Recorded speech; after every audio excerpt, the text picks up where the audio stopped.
ഈ നിൽക്കുന്ന ആളാരാണെന്ന് മനസ്സിലായിട്ടില്ല, അതുകൊണ്ടാണ് വർത്താനം പറഞ്ഞത്. ദിവ്യനാണ്, മനസ്സിലായിട്ടില്ലേ? ബാബുസ്വാമി. ഇതാണ് എന്റെ വീട്ടില് വന്നിട്ടുണ്ട് ബാബുസ്വാമി. എന്ത് വേഷം ഇത്? നല്ലോണം നൃത്തം ചെയ്യും ബാബുസ്വാമി.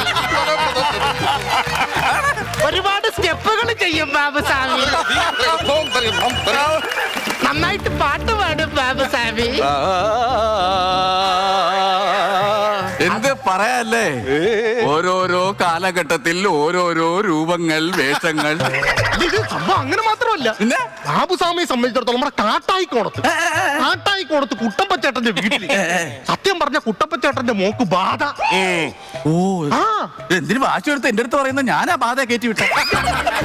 അങ്ങനെ ചൂടാവുന്ന ഈ കുട്ടപ്പച്ചേട്ടന്റെ മോക്ക് ബാധ. അങ്ങനെ ഇതറിഞ്ഞിട്ട് ബാബുസ്വാമി അങ്ങോട്ട് ചെന്നത്. അങ്ങോട്ട് ചെന്നിട്ട് ഞാൻ കണ്ണുകൊണ്ട് കണ്ട കാര്യമാണ്.